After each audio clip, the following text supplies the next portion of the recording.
Olá, começa agora mais uma edição do Programação Parlamentar e hoje nós recebemos o deputado Cláudio Vereza, do PT, um dos deputados mais experientes, o deputado mais experiente da Casa, já no 6º mandato. Deputado, seja muito bem-vindo mais uma vez ao espaço. Obrigado.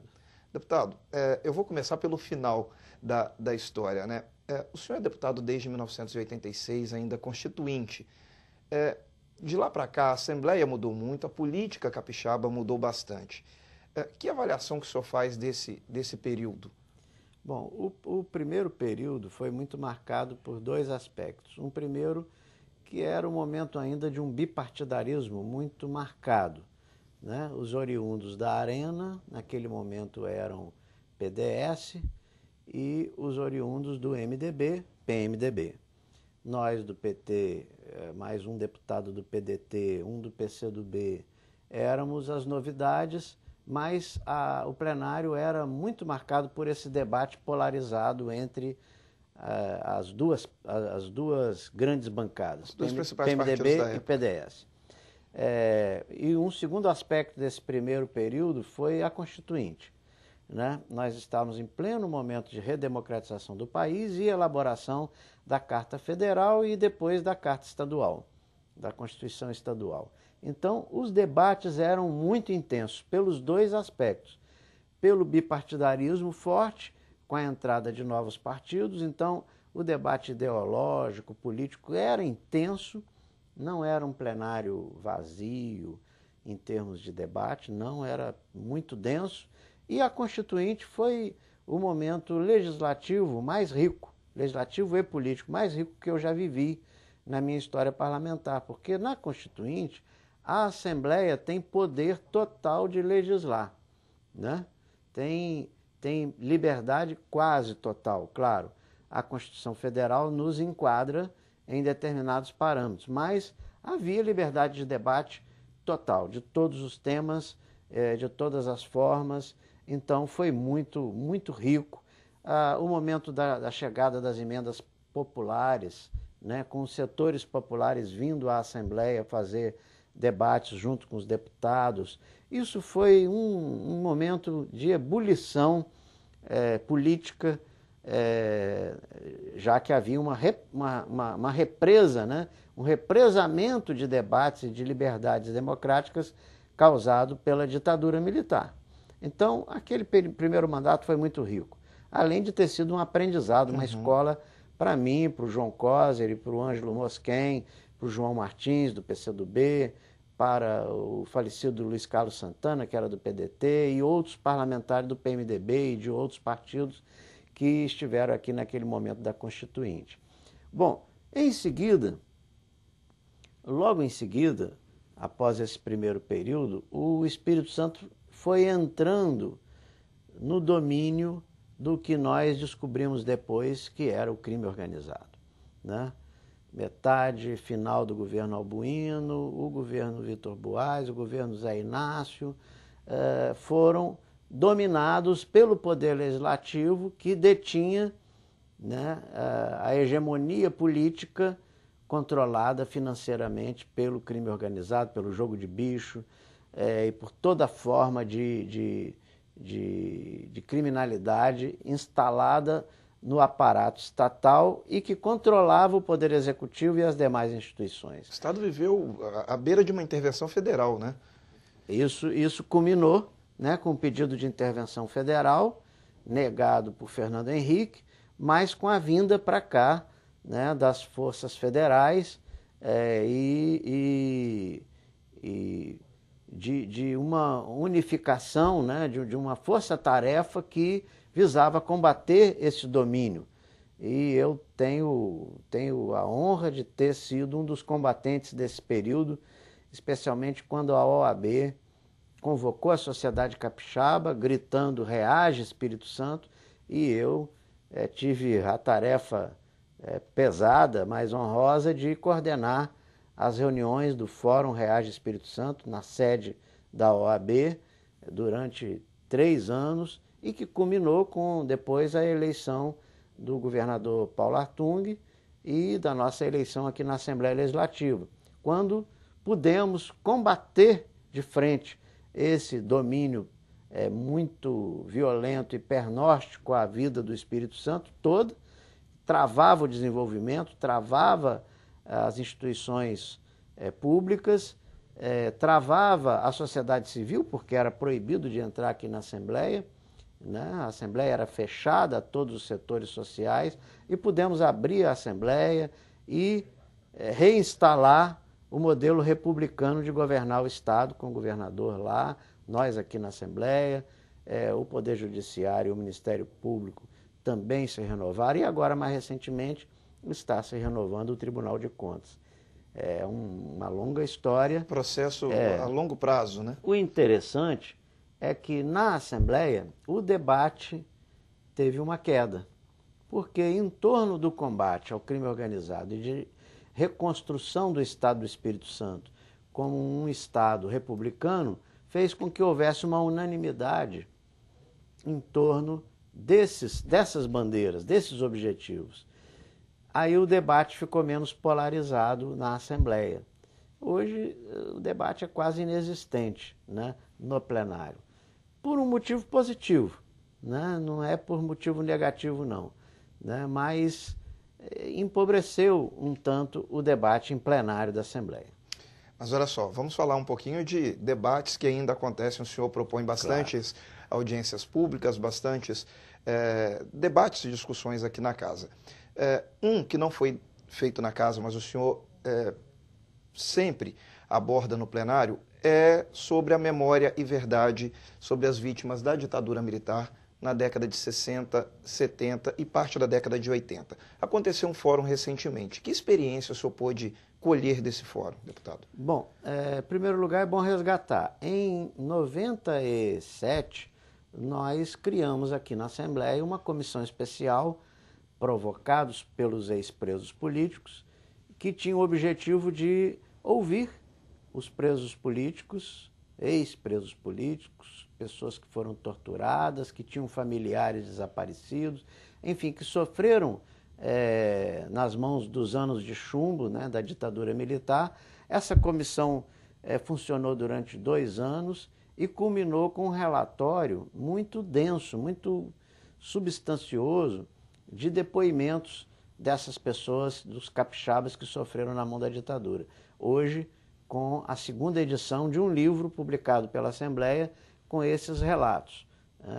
Agora, mais recentemente, com um processo implantado pelo presidente Lula de reparação dos que sofreram na mão da ditadura, com o reconhecimento oficial do Estado de sua culpa por ter cometido essas atrocidades contra militantes, os mais diversos, inclusive vários capixabas. Temos capixabas desaparecidos, né, cujos corpos até hoje não foram encontrados. É o caso de Arildo Valadão, sua esposa, é o caso de Orlando Bonfim Neto e outros. Hoje, então, com o processo iniciado por Lula de reparação, inclusive financeira, houve a demanda pela criação da Comissão da Verdade em nível nacional, criada por lei e ainda não implantada. O Fórum pelo Direito à Memória e à Verdade, ele foi criado no âmbito da OAB, puxado pela OAB, a Ordem dos Advogados do Brasil, e vários militantes estão participando. Eu sou membro da coordenação do Fórum aqui no Espírito Santo, assim como há em outros estados. O objetivo é apoiar a Comissão da Verdade em nível nacional, né, com esses depoimentos, com informações, documentos, alimentar a Comissão Nacional, porque ela terá só 2 anos de funcionamento, para um trabalho que é um trabalho muito amplo, de 1947 até 1988. É um período longo e com um sem número de pessoas perseguidas pela ditadura militar para a investigação desses casos. Então, o Fórum Estadual pretende apoiar o trabalho da Comissão Nacional. E agora o Fórum vai continuar trabalhando nessa linha de apoiar a criação, a instalação da Comissão da Verdade em nível nacional. O senhor é a favor da abertura total dos documentos da ditadura? Com certeza, eu acho que o papel da comissão é abrir toda a verdade. Na maioria dos países do mundo em que houve a criação de uma comissão da verdade, tudo foi apurado, inclusive houve punição dos responsáveis, embora na lei que criou a Comissão da Verdade a punição não esteja prevista, mas eu creio que isso é consequência do que vai ser apurado. Seguramente tem que haver punição de responsáveis pelas atrocidades cometidas contra tantos brasileiros e brasileiras. Deputado, a gente está chegando ao final do primeiro bloco, temos mais 2 minutos, mas eu tive o prazer aqui de acompanhar 2 sessões propostas pelo senhor. Uma dos portadores de síndrome de Down, em comemoração ao Dia Internacional, e o outro em relação aos autistas. Essas 2, digamos, categorias, né, ou partes da sociedade, como é que é a vida delas aqui no Estado e como é que o Parlamento pode colaborar através de debates? Nós realizamos essas atividades para dar visibilidade e para dar vazão às demandas, às reivindicações que o setor das pessoas com deficiência, em especial esses 2 setores, tem junto ao governo do Estado e às prefeituras, também ao governo federal. O governo federal agora era um débito, era uma dívida que o governo federal tinha, implantar programas voltados para as pessoas com deficiência. Agora, felizmente, o governo federal, no final do ano passado, lançou o programa Brasil Sem Limites, inclusive com a alocação de recursos voltados para implantar projetos na área da inclusão e da acessibilidade das pessoas com deficiência. No caso específico das que têm alguma deficiência, que antigamente a gente denominava deficiência mental, agora é chamado de deficiência intelectual, no caso dos autistas e dos que têm síndrome de Down, as demandas são diversas. A primeira principal delas é a educação, né? Há aí um paradigma novo na área de educação, que é a educação inclusiva.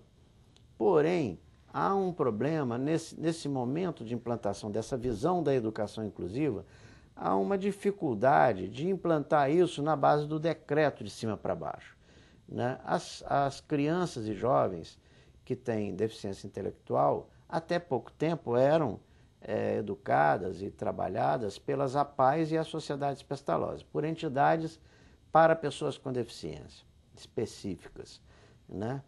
Que, de certa forma, segregava essas crianças e jovens em entidades próprias para eles. O modelo da inclusão prevê que elas estudem em escolas normais, escolas formais, né, da rede regular. Mas, infelizmente, o sistema regular não está ainda qualificado, preparado profissionalmente, tecnicamente, para receber todas essas crianças e jovens. De tal forma que aí há um momento de sofrimento das famílias, das próprias crianças e jovens e dos próprios técnicos não preparados para enfrentar. Um segundo desafio é capacitar profissionalmente essas pessoas para ocuparem vagas criadas pela lei de cotas nos serviços, tanto público quanto das empresas privadas. Ainda há uma carência de formação profissional dessas pessoas para que elas ocupem as vagas oferecidas. Perfeito. Deputado, daqui a pouco a gente volta para falar muito mais sobre inclusão. Você não sai daí porque o Ação Parlamentar volta daqui a pouquinho depois do intervalo.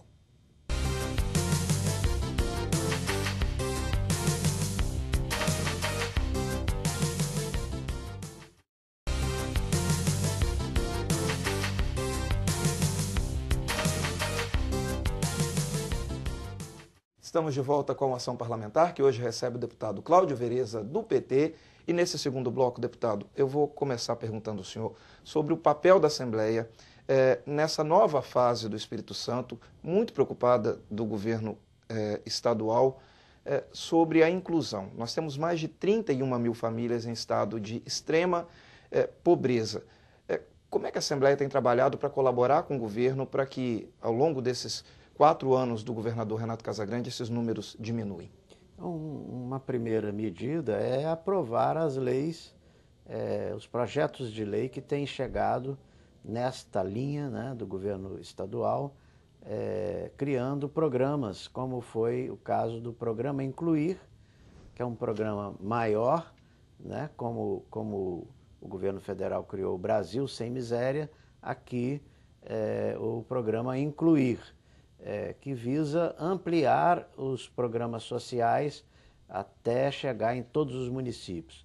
E também o Bolsa Família Capixaba, que nós aprovamos, que é uma complementação financeira para as famílias que recebem o programa Bolsa Família Federal. Esses dois programas, deputado, foram muito elogiados, inclusive, pelo governo federal, né, como modelo para o restante do país. Exatamente, porque eles complementam, né, os programas federais, que não dão conta de chegar até o número total de famílias necessitadas.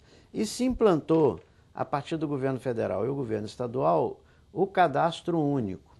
Havia uma série de cadastros, os municípios faziam o seu cadastro das famílias carentes, o governo do estado fazia outro cadastro e o Bolsa Família tinha um outro cadastro. Agora temos um cadastro único e, ao invés das pessoas procurarem os órgãos governamentais, se constituíram equipes em cada município de técnicos que irão às famílias necessitadas. Irão lá fazer o cadastro, irão lá verificar as necessidades, tanto na área de complementação de renda, quanto na área da educação, quanto na área da assistência, na área de capacitação profissional, porque tem que haver essa primeira medida de salvar essas pessoas da miséria, retirar essas famílias da miséria, mas tem que haver o segundo passo, que é prepará-las para saírem dos programas de assistência, né? Os programas de renda mínima. De tal forma que, então, essa equipe em cada município, vinculada aos Centros de Referência da Assistência Social, o CRAS, elas irão, né, já estão indo a cada município. Nós aprovamos também aqui o repasse direto do Fundo Estadual de Assistência Social para os fundos municipais, ou às vezes do Fundo Nacional de Assistência para o Fundo Municipal, sem haver necessidade de burocracia de repasse via o Fundo Estadual. Isso melhorou muito a circulação dos recursos e os municípios estão com maior estrutura para o combate à pobreza e à miséria absoluta em nossas cidades. Todo mundo sabe, deputado, que uma das melhores formas de se incluir é através da educação.